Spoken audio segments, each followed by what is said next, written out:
Hi, this is Sandra Christensen, candidate for District 4 State House of Representatives, and this is the Voice of the People podcast.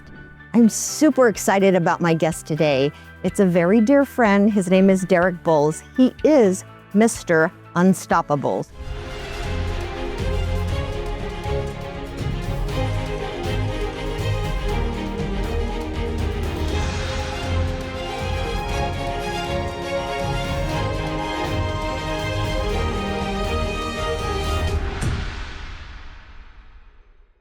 Welcome, Derrick. Thank you. I'm excited to be here. How did you get that name, Mr. Unstoppable? It's a long story.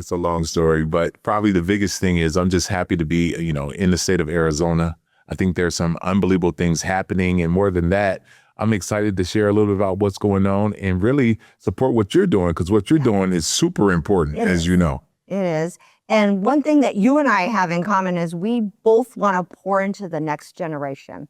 Absolutely. Absolutely. And, one of the things that I think we don't really talk about that's super important is there's always somebody who has already deposited into that next generation. Yes. We want to make sure they're getting the right information as they move forward. Right. And I went to one of your events and we talked about the importance of mentorship. I think I was the person that asked that question because being a mentor is so important. And it doesn't require you spending a lot of time with individuals. It's just showing up and being a positive example for the next generation. It's interesting that you say that because when I grew up in Detroit, I didn't really have a mentor in my life until my high school coach decided to step in. And when he stepped in, it was a big deal for me because he really mentored me, held me accountable. And not only that, he helped really make sure that I had he grabbed me by the back of my neck and say, listen, what we're doing is this, and let's kind of think about what you're going to do moving forward. So it's good to have mentors in your life. Yeah. Well, I'm going to shift gears a little, and I'm going to ask you, can you please share some of your university through adversity with your health, because you have had some challenges. It's interesting. I spent a lot of time I play athletics. So I played football and I played basketball. And once I stopped playing athletics, I played in Taipei, Taiwan, Japan, 4 years in Australia. And when I came back, I still thought I was an athlete. And my body didn't respond because I was eating like I was an athlete, which says a lot. Yes. And so, a lot of calories. Oh my goodness, too many calories, too many calories. But, it was good because I learned about how to start taking care of myself through self-care and making sure that my mind was in the right space. And so I had a brain aneurysm. I had cellulitis. I had 2 strokes. I have a defibrillator in my chest. I had heart surgery. I had back surgery. And COVID-19. And then last month, I know it's going to sound crazy, I died last month, as you know. I remember. Yep, because my heart stopped, but my defibrillator shocked me, brought me back, and now I'm still here. So when they call me Mr. Unstoppable, that's why it's all connected, because I'm still here, even though I shouldn't be here. So you're basically Iron Man.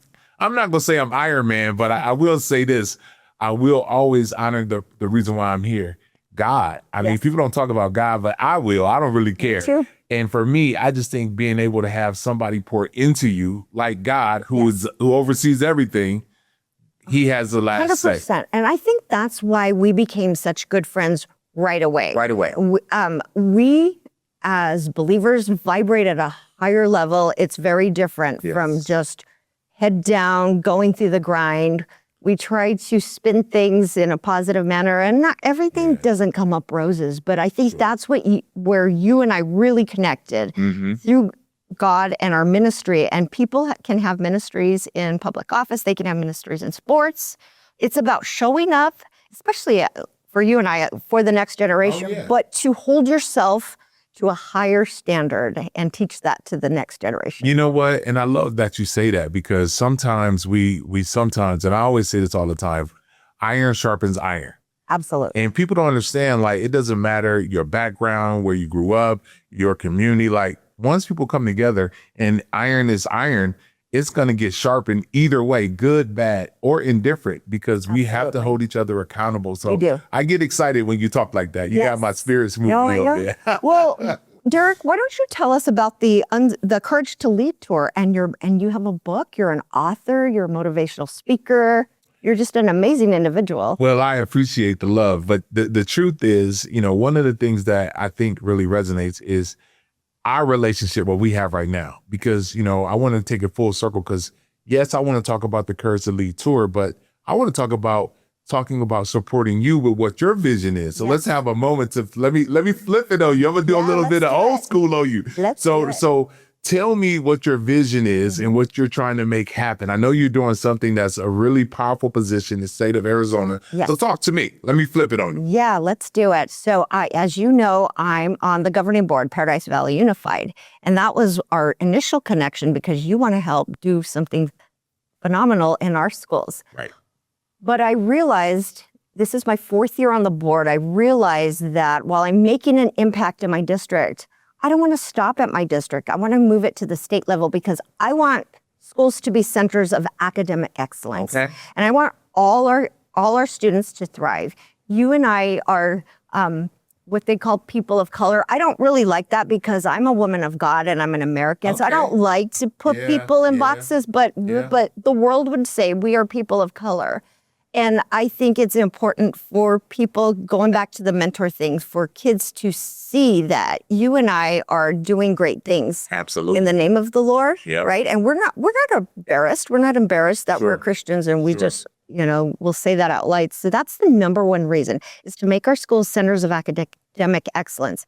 Also, I have a business background. I moved here in 1994 to be an IT project manager for Honeywell. So I do have an IT and business background. I've worked in business and either also veterinary medicine and in government. So I have a wide breadth of knowledge. I gave many different things. I love that. And I still don't know what I want to be when I grow up because I'm always constantly learning, a lifelong learner. There you go. Yeah. So, and then the final one is just promote health and safety. And then a lot of what you're doing is that too, right? It's not just safety with, we back the blue, we absolutely do, but it's mental health as well. Man. Yeah, and see, and that's why I love us having these type of conversations because it's so transparent and so real. Because the truth is, I talk about mental health as part of my tour. One of the things, and people don't realize this, when I was in my glory days, I had a chance to guard Kobe Bryant. You're still in your glory days. Well, I'm not gonna say that. I'm not gonna say that. Talk to us about Kobe. Well, I got a chance to guard Kobe, and then when I was in a space where I felt like I lost value, I had suicide ideation. And so those are two things for me, guarding Kobe Bryant and then getting to a place where I didn't think I had value in my life. And so that's partly why I want to become a mentor and impact schools. So now if I can, if you will honor me, let me share a little bit about the Courage to Lead tour and what we're doing. Okay. Real quick, just before then, do you mind if I say something? We have a question just came in from the chat. We just had someone say, Adrian Johnson said, the public would like to know more about the PVUSD board president's posts, which what it appeared to do, and kind of just an update on that. Sure. So as we mentioned, I am a governing board member in the Paradise Valley Unified School District. And there was a social media post that was made by Tony Pantera, who is our board president. First, I'm going to read a statement from the district, the official statement coming from the district. The Paradise Valley Unified School District is aware of recent social media posts made by Governing Board President Tony Pantera. This post was made as a personal statement from Mr. Pantera as a private citizen and is not an official statement of the district. And so what I will say to that is we've all made statements, right? I've made some statements, and this is not about me condemning our board president. But what I will say is that we as humans should not be condoning violence of any type. Sure. And I'm not even going to share what the post is. If you're interested, you can find that on social media. It is not my job to burn this person down, right? What I will say is, as elected officials, we do and we should hold ourselves to a high standard. And so condoning violence is not acceptable. Absolutely. And we're in a school district. So as we mentioned before, the kids are watching. And so that's my heart as a mama, as a governing board member. Yeah. And I do not speak on behalf of the district either or the governing board, but I'm telling you this from Sandra is that we should not be condoning violence of any type. Yeah, no. And I and I don't know what was said, and I haven't done any research. But one of the things I want to say, we live in this cancel culture concept, which is crazy because everybody, and I don't care who you are, nobody's perfect. So just have a moment to just resonate with what I'm saying. Like, nobody has the answers to everything. And so we can't just be canceling people because they made a comment or a post or whatever it is, because we need to have, I know it's going to sound crazy, a little bit of grace. I don't know if anybody believes in that, but I know what it is because I make mistakes all the time. And don't be fooled. I'm going to get in front of the audience and make mistakes. But at the end of the day, my intention in my heart is in the right space. Yeah. And I agree with that. But for me, I think it goes a little bit further. It just in light of recent events and what happened with the president of the United States last week, it was just in poor judgment. But we're going to move on, and we're let me let you know. We're going to give grace, but also we need to hold ourselves to a higher standard as elected officials. Absolutely. No, it's good. And but yes. So you want me to answer that? Because let's go full circle, because I think it's important. So absolutely. One of the things that we're doing is we're really engaging with freshmen and sophomores, the younger generation. Yes. Allowing them to fill a gym.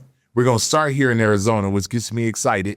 And we're going to allow them to sell tickets to get their parents, their friends, all the people that they hang with to show up to a gym.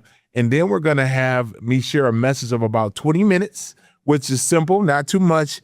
But then we're going to let them play against alumni, NFL, NBA, Major League Baseball, and let the kids play against those players and take photos and spend some time. But the biggest thing is we're going to allow the people who be part of it set up and have booths so that they can navigate through and find out what's the best way to build family, because that's what it's about. That's what it's all about. And I'm going to interject there. Please, go ahead. So being a mom on a school board, my kid just graduated recently, but I volunteered in the school before I served on the governing board. And I think what's very important, and you and I talked about this a little bit, parents and teachers have to partner in order for our students to do well. So this, going back to this divisiveness, right? We can blame the teachers, we can blame the parents, and we all make bad decisions. Everybody does. But in order to elevate the kids, we'd have to set the bar high for all of them, and that starts with the adults in the room. Wouldn't you agree? I love it. Well, I love your spirit, and I love what you're saying, because the truth is, we always get so frustrated when we see our kids make bad decisions. But you got to remember, you are parenting those kids, so you're playing a role in how they grow up. And so whatever you're teaching, whatever you're providing as ideas and information, they're consuming. And because of where the technology season, they can get on the internet and find anything they want. So we have to be very careful how we move, especially now, because our kids are really trying to decide what they're going to do, especially with this AI thing that's showing up. So we got to be very crafty on how we pour into that next generation. Yes. And since you mentioned AI, I do have a tech background, but it was a million years ago, 30 years ago. I was an IT project manager. But what I will say, there's different things on both sides with the AI, and it is a tool. And tools can be used for good or evil, and we have to remember that, right? Yeah. A lot of people are, I grew up in the generation we had, RoboCop and all these sci-fi and, AI will take over the world. We don't know what's going to happen because we're in a new territory right now. We're in new territory, but what is constant is the word of God. And, we can worry about stuff, but in the grand scheme of things, I think eternity is far more better. When you're thinking about it in those terms, and, the thing that I love, and that's why, like I said before, your spirit really engages me, because one of the things that I think is super important is how we treat each other. Exactly. We're in a time right now where, like you said earlier, there's separation. Everybody's being separated about stuff that's not even relevant. Right. And so we really have to take a step back and say, okay, I know this is coming from our leadership and from whoever or whatever political pressures we're receiving, But let's really take a step back and go inside our heart and our spirit and decide, okay, is this a person that I want to be friends with? Yes. Because we didn't know each other and then we had lunch and now we're best friends. Yeah. We're best friends. Real quick, is it okay if we take another question? Absolutely. So real quick, this one comes from Sharon. She was here last time. Appreciate you, Sharon, for stopping by again. Do you have some objectives that might help bring the cost of living down overall in Arizona? I do. So one of my goals is to get more dollars in the pockets of Arizonans. That will start with looking at our tax structure, but even more important, you've seen Minnesota. We need to root out waste, fraud, and abuse. And if we focus on that, I think there's multiple millions of dollars that can be saved. I am one school board member on one school board, and there's way that we can cut. We can cut waste in all, just like we do with our own pocketbooks, right? When our income decreases, that we cut things. So that's number one. The other thing is just really focusing on helping our small businesses. You and I have talked about, my dad was a small business owner. And so I do have a heart, even though I've worked for Fortune 100 companies, I have a heart for the small business person. Right. And so if we can do better about helping cut red tape and just supporting these local business owners to thrive, we can live the American dream again, because I think we've lost it a bit. I love that. Well, and I'm just going to jump in. I know the question wasn't for me, but I'm gonna jump in too, because the truth is, entrepreneurship, small businesses, and being able to have resources so that you can move around changes the conversation. Remember, I'm from Detroit, so I've already seen both sides of it, where you remember Detroit, we went through a very hard time back in the day, and now we're kind of rebuilding. But, you got to be crafty, and you need dollars to make that happen. You got to have dollars. Yes. And we have to put dollars in the right place. So on the school board, for instance, dollars in the classroom, that's my heart. I preach that a lot. I'm for fiscal responsibility, but at the same time, I want the best for our teachers and the best for our students. And that means dollars in the classroom and not waste. Oh, it's a big deal. It's a big deal. And I want to just add just really quick, because one of the things that resonates with me is, some of my teachers also became my mentors. Mm-hmm. And so I think, we kind of have to shift the mindset of the educators, because they just want to show up, teach certain things, go through the curriculum, pass the board, all that stuff. No. You're going to influence the kids however you show up. So be careful how you show up, because they're watching everything that you do. Yeah. But again, I could be crazy. I could be. Well, you are crazy, but I agree with you. That's why we get along so well. I'm a little bit crazy myself. Good. Well, tell me how excited you are to be partnering with Paradise Valley Unified. You and I are going to have a field trip tomorrow, aren't we? We are. We're visiting North Canyon. We are. I just get excited because one of the things I want to share is I wrote a book called The Courage to Lead. And if you can tell, it talks about compassion, character, critical thinking, common sense, and then courage. And those are all things, and I don't care what anybody says, that you're going to need to navigate in this new world that we're stepping into. We're stepping into a new place, a different mindset. And so you're going to have to be able to carry that intrinsically. So when people see you, they're going to say, okay, that's a good person. I'm willing to do business. And remember, it's always going to be about relationships from my perspective. But I think the relationships are super important, because people are going to judge. And that's me as well. I know I don't know everything, but I'm great at networking, and somebody knows, right? And so working and meeting those people and just partnering, right? Because we don't know everything about everything. There's only one person that does one thing, right? And but that's it. Elevating each other, just setting the bar high, as I mentioned before, but helping that next generation to reach the hand down and pull at whoever needs a hand. There you go. Well, and that goes back to the mentoring, mindset. And I hate to say this, but I do want, if you're listening to this interview or this conversation, mentors, you won't get any credit at all. But if you're willing to go back and help somebody, it really doesn't matter. You're doing it because you want to help them. Right. And that's the value of being a mentor. Right. Well, one of the things that I'm excited about for my life and my campaign is I love meeting new people. I love starting things new. And this is a new season in my life. I'm an empty nester now. Okay. And I've been on the school board for 4 years, but I am doing this new adventure with, running for State House of Representatives. And so in this position, I'm getting to meet so many new people and so many amazing individuals that do just that are leaders at our state level, leaders in business, leaders in the police force and all of that. So it's been so much fun. I'm having a good time. And I think that's what it's about, right? People are saying, oh, you're in politics. Ew, that's kind of icky.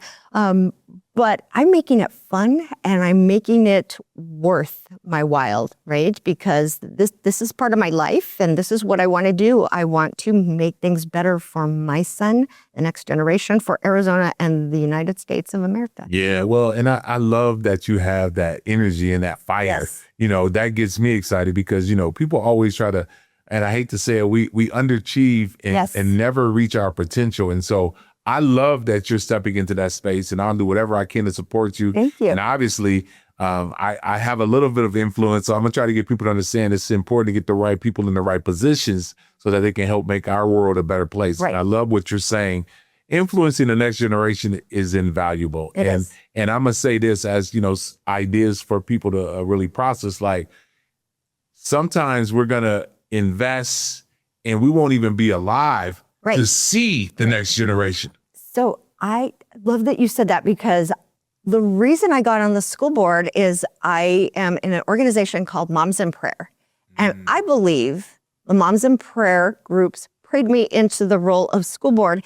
One of my friends, Christina, who was my Moms in Prayer leader, used to say, our prayers never expire. So it's kind of going back to you planting that seed. So as a mama especially, mom's prayers are so impactful, but planting the seeds in the next generation doesn't stop once the seed is planted, right? You got to water it. You got to wait for it to grow, and we might not be around to see the full tree. May never see it, but one of the things that when I've been going to church, one of the things they talked about is 10 generations ahead. So before I leave, I need to be thinking about 10 generations after me, even though I may not be present. And so that's us having a servant heart, servant mindset, and then being willing to step into that space. And there, I hate to say it, we're all in this world of being so, idealistic and selfish. We got to step out of that and really step into a space where we can love each other. I agree. Well, you got to join me at church one day. You got to meet my whole family. My son is here for spring break. He's at the Berklee College of Music in Boston, and his girlfriend, now new fiance. Oh. You got to meet the whole family, didn't you? I did. It was good. And, it's just always exciting. And people don't understand, when you get a chance to break bread or go to church and be part of that we've family. Done both. Yeah, it's a big deal. And people don't really understand relationships are built not in, business meetings or it's built when you get a chance to connect and find out how is this person living and do I feel comfortable allowing them in my space and vice versa.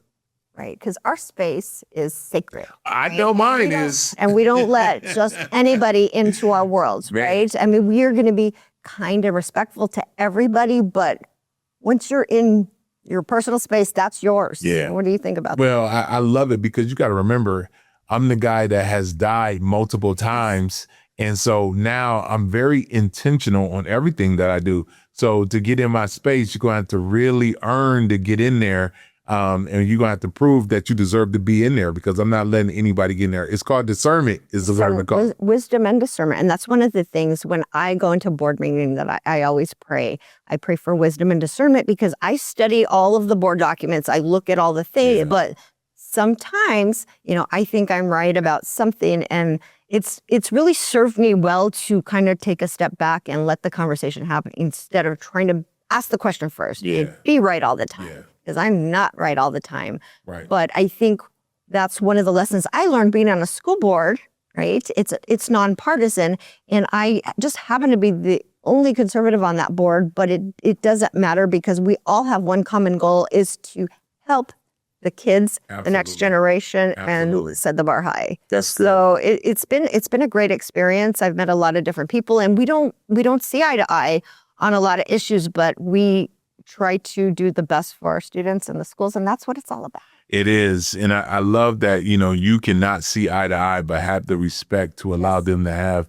their vision and you keep your vision, and you may not agree, but the truth is you're still going to try to find the best way for everybody to have a win, so everybody can benefit is my point. And one of the things that I've learned during that process is that having those conversations with people that I don't necessarily align with have really grown me in I'll say spiritually, because sometimes I want to come out and go scorch earth because okay, did I put you on this board to make enemies? No, you didn't. Right. So it's really grown me. It's humbling. Yes. Right. So humility is very important, but you also learn more from people that think differently from you. Absolutely. Well, and one of the things that I'm learning, and I'm spending a lot of time in Scottsdale, and so me being from Detroit, having a totally different space that I operate in to being in Scottsdale is like night and day. And so it's good for me because I'm learning different things that I didn't know before, and making sure that I can promote and connect at the right level. And not only that, communicate at a high level so everybody can say, okay, he's the guy that I want to be around. Yes. Well, I just wanted to thank you for coming today. I'm just so grateful that it seems like the stars keep aligning with you and I, and for some reason, I call those divine appointments. For some reason, God has put us on a path, a crisscross, right? And we are both moving rapidly in a certain direction, but our paths keep crossing. So I just have a feeling there's going to be some good synergy between you and I. We're both doing different things, but moving in a direction that is going to help humanity. So what do you think about that? Well, first, I'm just grateful and thankful, and I appreciate you so much, as you know. But more importantly, I do agree. We're moving at a rapid pace. And I want to say this, I think we're both being very intentional. Yes, we are. And so I think that is going to really stick with people, and they're going to realize that our intentions are only to make the world a better place. And that's really simple. Right. It is simple, but it can be difficult because sometimes, even though we have the best intentions, it comes across as ruffling feathers. Of course. We're going this direction. We both have strong personalities. Right. And when we enter a room, people usually notice, and it's a blessing. Right. I've been the black sheep. I'm cool with it. Let me just keep moving. I'm good. You can say whatever you want to say. I mean, I just know what I'm being called to do. So that's all. Yes, we're being called for a higher purpose. So I just wanted to thank you for coming today, and it's been so much fun, and looking forward to working with you in the future and then seeing what comes of it. We're planting those seeds right now, and we're gonna water it, and it's gonna grow. So cheers to you, and thank you for coming on to the Voice of the People podcast. So I wanted to thank everybody for joining us today. This is Sandra Christensen. I am running for District 4 State House of Representatives, and I am the voice of the people. Thanks for joining us.